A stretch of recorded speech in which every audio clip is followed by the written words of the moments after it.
dealing with now is the arpeggio series, and we're looking at 6 note arpeggios or 6 string arpeggios, the notes that will be covering 6 different strings. Alright, so to get started, how about we stay in the same key? How about we stay in D minor? That's what we did our first series in there.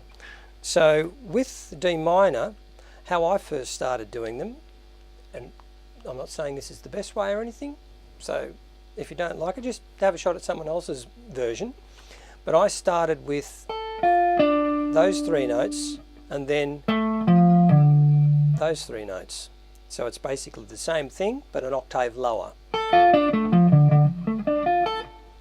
Now, that's, as I said, in the key of D minor, and we'll follow a similar sort of pattern to what we did with the first one. So now, D minor, how do we break that pattern down? Like we did with the first version of 3 string arpeggios or 3 note arpeggios, we do that. Exactly that is 5th fret, 6th fret, 7th fret. So we've got those 3, and then we're going to take our pointer finger and bring it straight over here to the 7th fret on the 4th string. We'll play that, then the next string up, the A string, 5th string, that's the 8th fret there, and then 10 on the top 6th E string. So now when I pick it, I just tend to go, it's not very technical, is it? I'm sorry about that. But if you want really technical stuff and picking each individual note up and down, there's plenty of other people that will show you that sort of stuff. So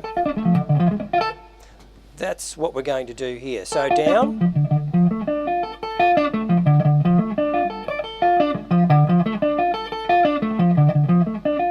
now to get that sort of effect, I am double picking the top string, the E up here where the little finger is, and the bottom string, the other E string. So twice on that, and then if I want to skip playing that twice, I will play the D here. So I've got, now that's not double picking anything, that's just each individual note. That's D. So the best thing you can do is learn that as a pattern. So that's always going to be D minor, I should say. That's D minor. And it'll never change unless you change the tuning of your guitar, of course. So there it is. What's good about that is that if you want to do a G minor, for instance, you come up to the 10th fret and there it is. If you want to do it in E, there it is. Same, exactly the same pattern. How good is that? That's one good thing about playing guitar.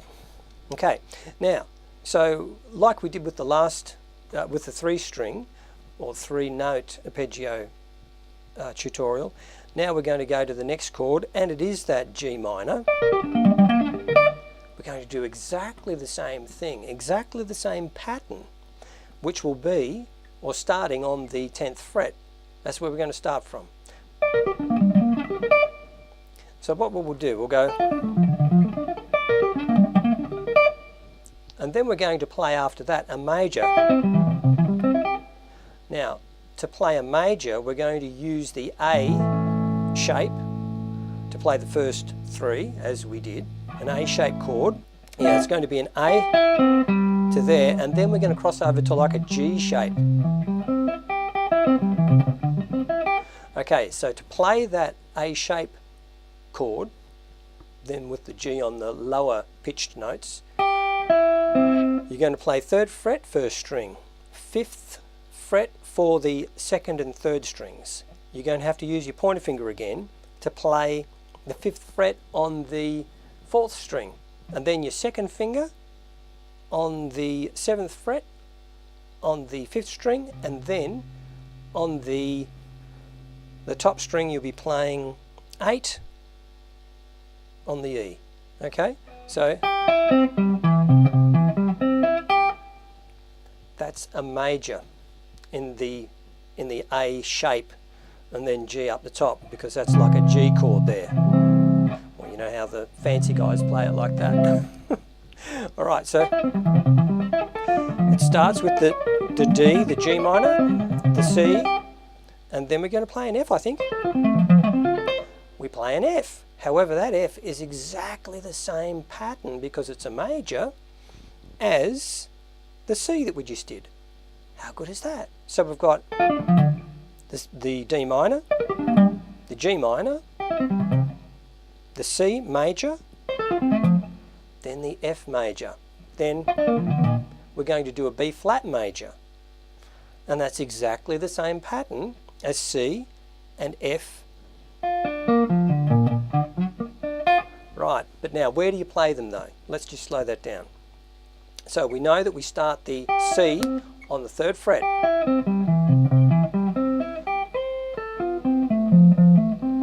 We're going to do the F starting on the 8th fret. Then the B flat will start on the 1st fret.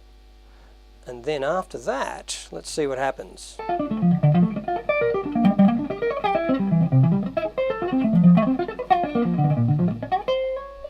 Back to G minor. I should know this, but I've forgotten. So it's a G minor. It's going to follow the A minor shape chord. Okay, so from the G minor we'll go A major, B flat major. Now that there is going to be like an A7 again, or a diminished. Now we played a portion of that in the 3-string example. Now it's a little bit difficult, especially with the strap, because of the heel here. We're going to play the 15 on the 1st string, the 17 on the 2nd string, the 18 on the 3rd string, back to the 17 on the 4th, 19 on the 5th, and then 21 on the top string. Then reverse it on the way back through. You might like to use your little finger to do it. That's what I tend to do. This strap's a bit low for me. Being an old bloke, I don't like that sort of thing. So there's the tune.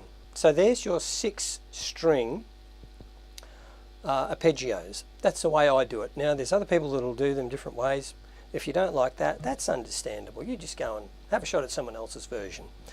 Alright, however, if you want to remember it simply, just remember that the shape is what determines what it is. All you have to do is find what chord goes with it, so you can do it just about anywhere. Alright, so that's it for that shape.